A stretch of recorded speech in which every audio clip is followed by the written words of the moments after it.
Hubo una mujer que escribió los ideales de la Revolución Mexicana antes que muchos hombres levantaran las armas, pero su nombre fue borrado intencionalmente de los libros de historia. Una maestra de Aguascalientes que pasó de enseñar a leer a niños pobres a redactar los planes revolucionarios que cambiarían México para siempre. Esta es la historia de Dolores Jiménez y Muro, la mujer que Emiliano Zapata llamaba compañera y que Porfirio Díaz mandó encarcelar 3 veces porque sus palabras eran más peligrosas que 1000 rifles. Si esta historia te está atrapando, suscríbete al canal Cuentos de la Tierra y déjanos en los comentarios desde qué país o ciudad nos estás escuchando. Tu apoyo nos ayuda a seguir contando estas historias que merecen ser recordadas. Ahora sí, continúa con este relato. Corría el año de 1850, cuando en Aguascalientes nació Dolores, en una familia de clase media que valoraba la educación por encima de todo. Su padre, un hombre de letras, le enseñó desde pequeña que la pluma podía ser tan poderosa como la espada, y su madre le inculcó algo que marcaría toda su vida, que el sufrimiento de los demás no era inevitable, sino una injusticia que podía combatirse.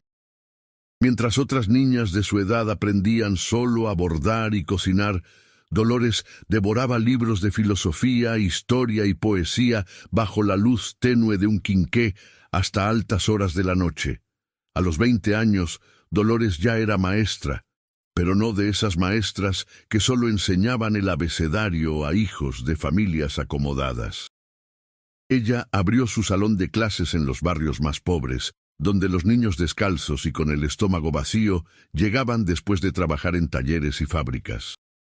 Les enseñaba a leer con periódicos viejos, a escribir en pedazos de papel reciclado, y entre lección y lección les hablaba de dignidad, de derechos, de que nadie debía vivir de rodillas, aunque todos los patrones del mundo se lo exigieran.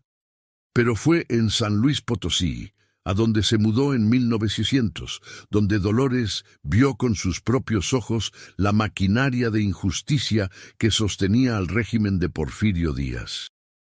En aquella ciudad minera, los trabajadores vivían prácticamente como esclavos, jornadas de 18 horas, salarios de miseria pagados en vales que solo servían en las tiendas de raya, niños de 7 años empujando carretas de mineral bajo el sol abrasador.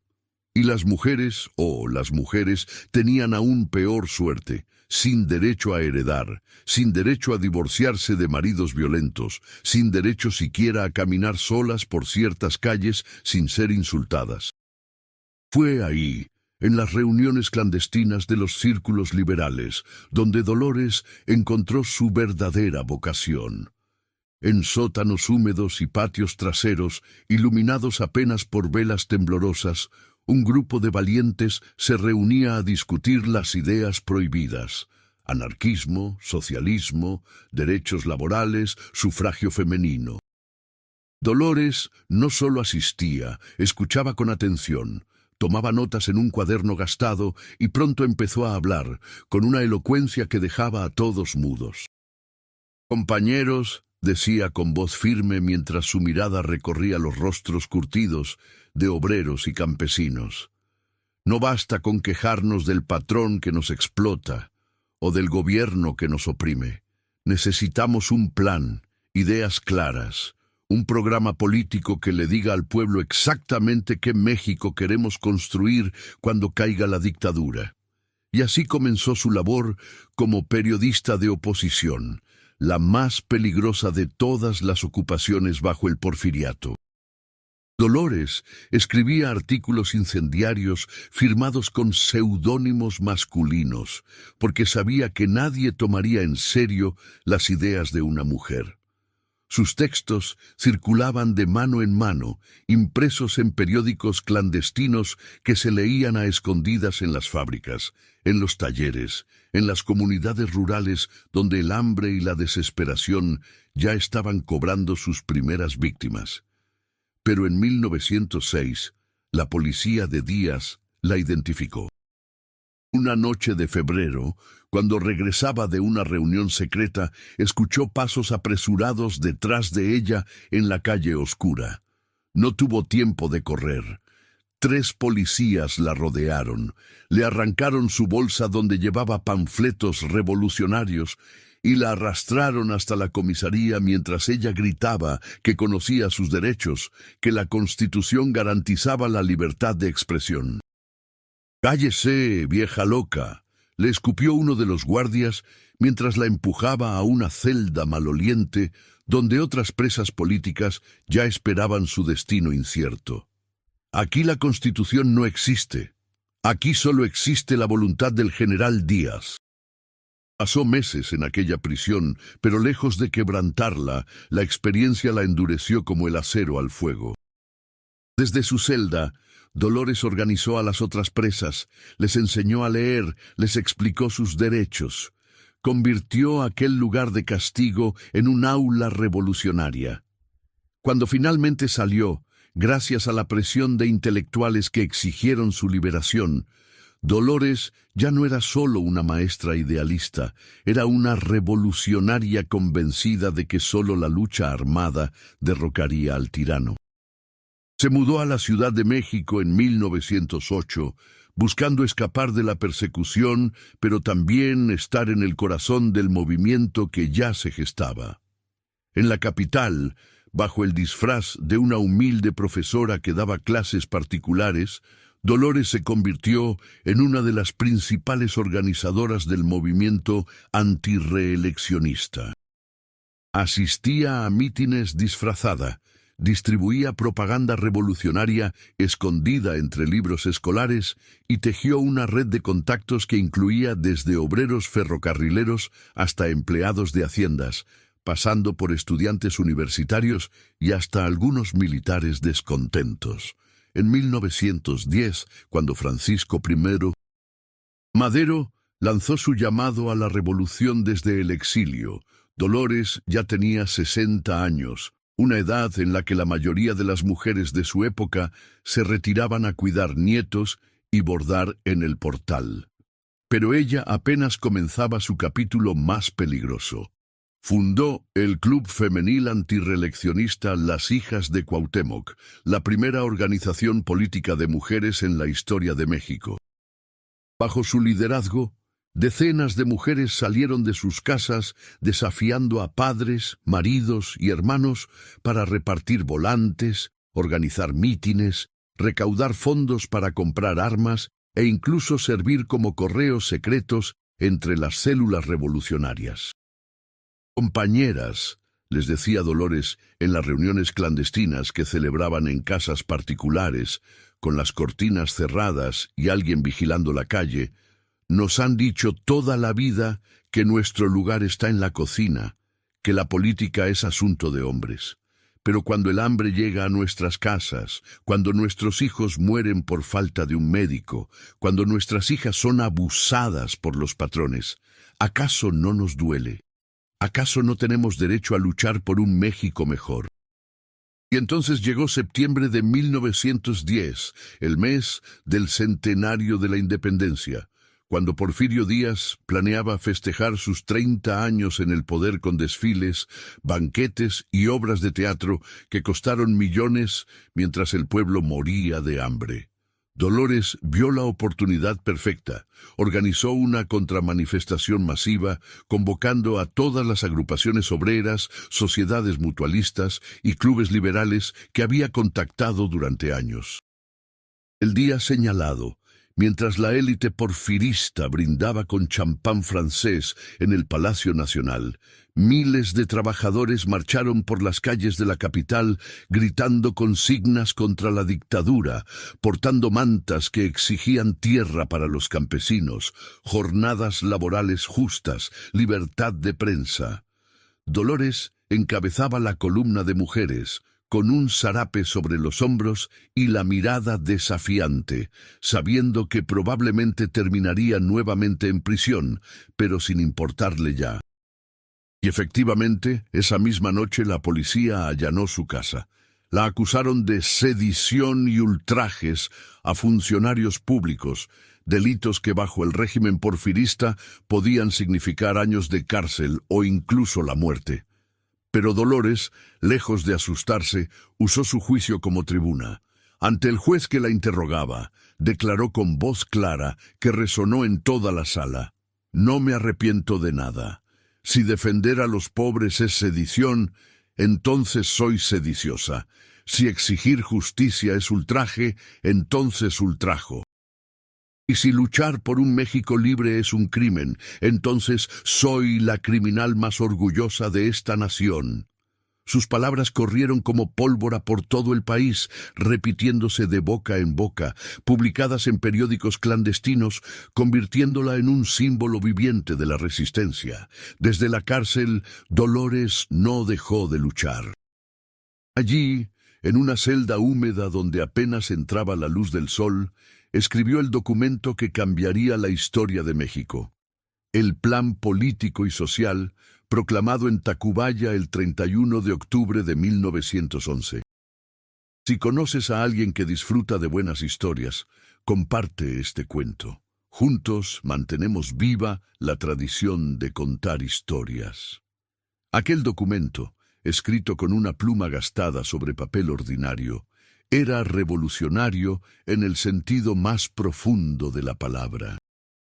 Dolores no se limitó a pedir la renuncia de Díaz, eso lo pedían todos. Ella fue más allá, mucho más allá, delineando con precisión quirúrgica el tipo de sociedad que México necesitaba construir después de la revolución. El plan exigía la protección y dignificación de los pueblos indígenas, reconociendo que eran ellos quienes más habían sufrido 4 siglos de opresión.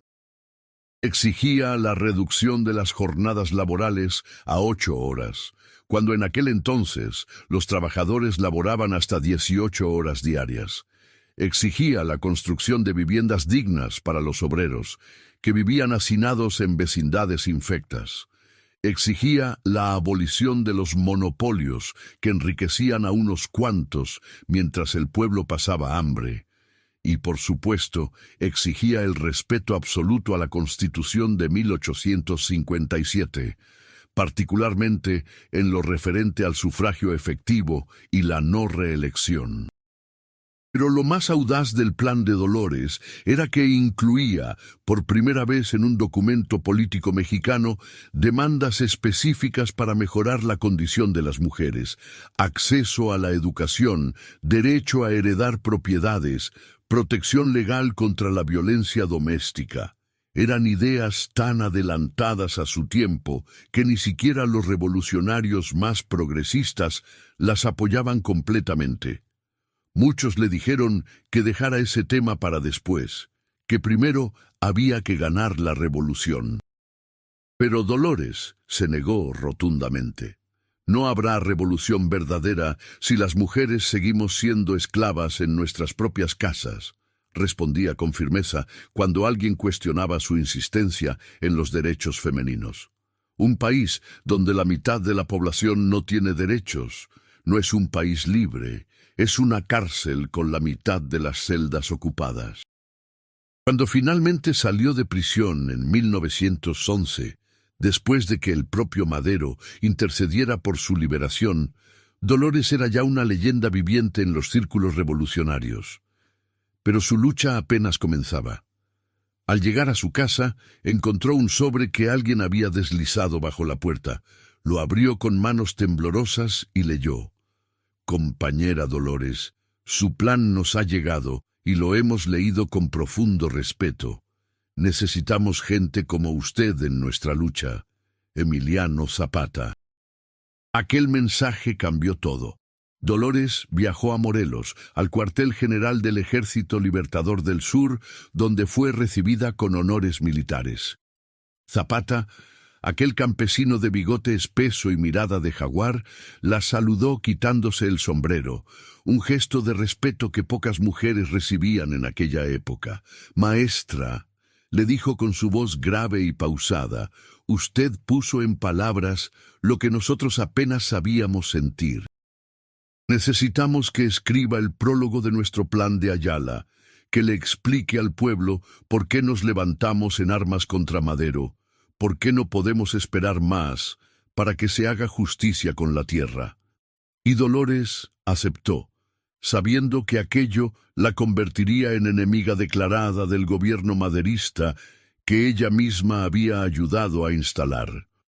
Pero su lealtad no era hacia ningún hombre en particular, sino hacia los ideales de justicia que había defendido toda su vida. Así que se sentó bajo la sombra de un amate, con el olor a tierra recién removida y el sonido lejano de los caballos, y escribió el prólogo del Plan de Ayala, proclamado el 28 de noviembre de 1911. En aquel texto magistral, Dolores explicó con lenguaje sencillo pero poderoso por qué la revolución no podía detenerse hasta que la tierra volviera a manos de quienes la trabajaban. Habló del indio como el mártir de tantos siglos, del campesino que necesitaba no tener hambre ni frío para poder ser el hermano de sus semejantes y no su propiedad menospreciada. Sus palabras, leídas en voz alta en las plazas de pueblos y rancherías, incendiaron la conciencia de miles de campesinos que se sumaron al zapatismo. Por ese texto, por su lealtad al movimiento suriano, Zapata le otorgó el grado de general brigadier, convirtiéndola en una de las pocas mujeres en la historia de México con rango militar oficial. Dolores no iba a los combates. Su rifle era la pluma, pero su influencia en la estrategia política del zapatismo fue fundamental. Pero en 1913, cuando Victoriano Huerta traicionó y asesinó a Madero y a Pino Suárez, Dolores enfrentó su momento más peligroso. Huerta, un militar brutal que instauró una dictadura aún más sangrienta que la de Díaz, sabía perfectamente quién era Dolores Jiménez y Muro y cuánto daño podían causar sus palabras. Ordenó su arresto inmediato. La detuvieron una madrugada de febrero, sacándola de su cama a empujones mientras ella apenas tuvo tiempo de ponerse un rebozo sobre el camisón. La encerraron en las Bartolinas de la cárcel de Belén, celdas subterráneas donde apenas entraba aire y la humedad calaba hasta los huesos. Ahí pasaría 11 meses, los más duros de su vida. Tenía ya 63 años y la prisión estaba cobrándose su salud. Tosía constantemente, había perdido peso, sus manos temblaban por el reuma. Pero incluso ahí, incluso en aquellas condiciones infrahumanas, Dolores no dejó de escribir. Conseguía pedazos de papel y lápices gracias a guardias simpatizantes y seguía redactando artículos, manifiestos, cartas que salían de contrabando y se publicaban en periódicos clandestinos. «Difundan las causas de nuestra lucha», escribía con letra temblorosa pero firme. «Explíquenle al pueblo por qué luchamos contra Huerta, por qué no podemos claudicar aunque nos encarcelen, aunque nos torturen, aunque nos maten. México no será libre hasta que el último tirano caiga y el último campesino tenga su pedazo de tierra».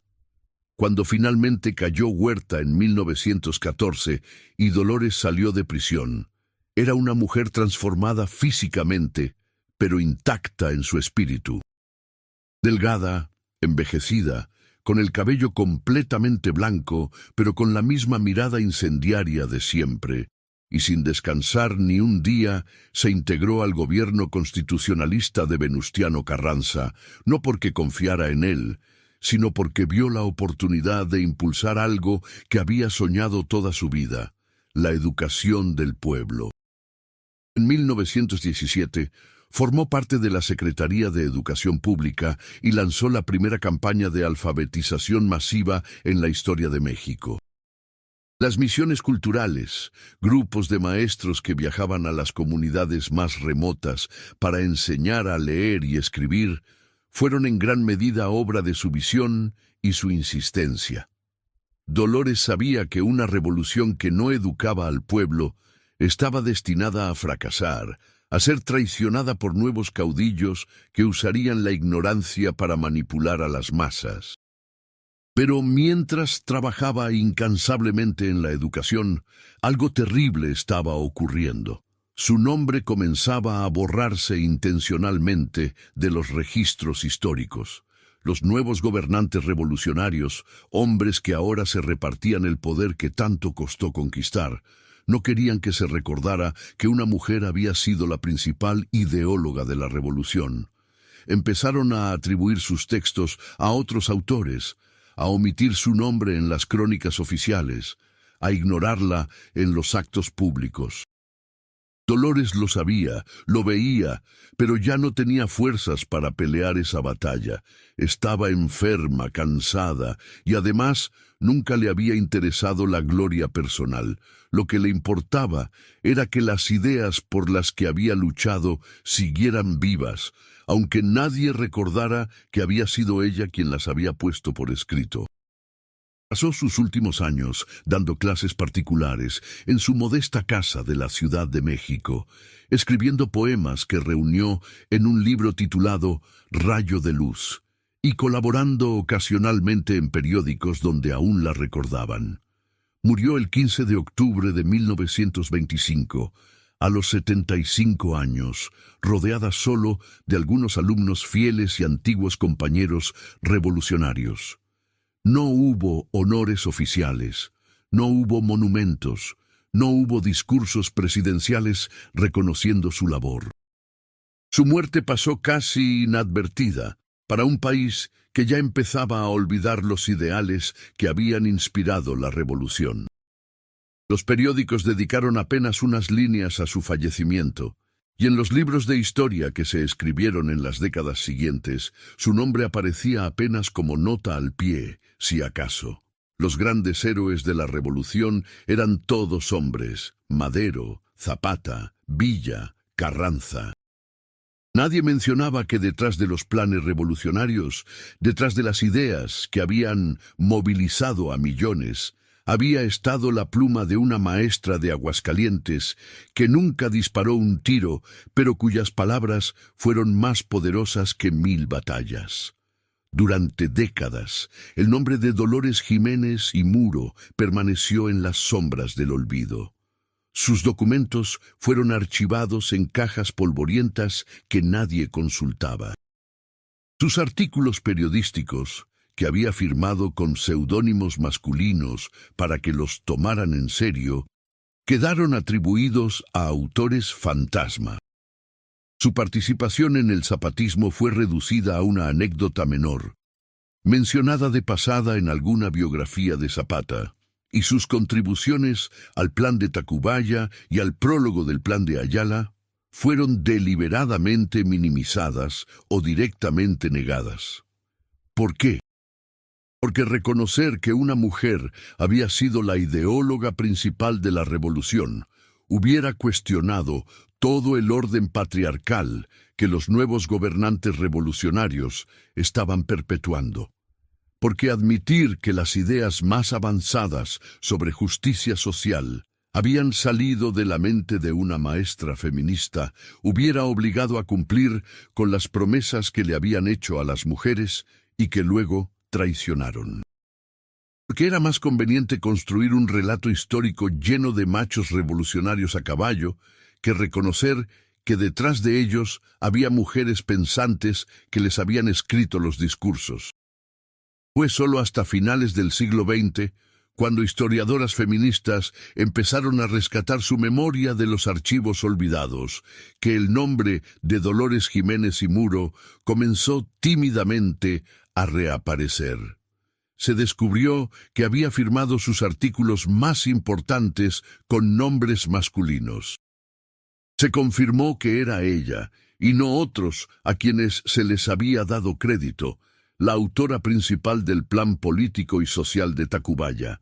Se comprobó su participación directa en la redacción del prólogo del plan de Ayala, y se reconstruyó, pedazo a pedazo, la historia de aquella mujer extraordinaria que había dado toda su vida a la causa revolucionaria sin pedir nada a cambio. Hoy, más de 100 años después de la revolución, Dolores Jiménez y Muro sigue siendo una desconocida para la mayoría de los mexicanos. No hay estatuas de ella en las plazas. No hay billetes con su rostro. No se le enseña en las escuelas con la misma veneración que a Zapata o a Villa. Pero su legado está ahí, silencioso pero indestructible, en cada derecho laboral que hoy damos por sentado, en cada reforma agraria que benefició a los campesinos, en cada niña que puede ir a la escuela y soñar con ser algo más que esposa y madre. Porque Dolores no luchó por la gloria personal, sino por un México donde el indio dejara de ser propiedad menospreciada, donde el trabajador tuviera dignidad, donde la mujer fuera ciudadana con derechos plenos. Y aunque la historia oficial la borró durante décadas, aunque su nombre no brilla en los libros de texto ni en los monumentos públicos, su espíritu sigue vivo en cada lucha por la justicia social, en cada voz que se alza contra la opresión, en cada mexicana que se atreve a soñar con un país mejor. Y así fue como aquella maestra de Aguascalientes, que nunca disparó un rifle, pero cuya pluma fue más poderosa que 1000 ejércitos, se convirtió en la revolucionaria que la historia oficial quiso borrar, pero que la memoria del pueblo se niega a olvidar. Porque en la vida, las ideas verdaderamente revolucionarias no mueren con quienes las conciben. Se transmiten de generación en generación, susurradas al oído, escritas en panfletos clandestinos, gritadas en las calles, hasta que finalmente se convierten en realidad. Y el día que México sea verdaderamente justo, cuando el último campesino tenga su tierra y la última mujer tenga sus derechos, ese día el nombre de Dolores Jiménez y Muro brillará con la luz que siempre mereció, la luz que ningún régimen pudo apagar del todo, porque era la luz de la justicia misma.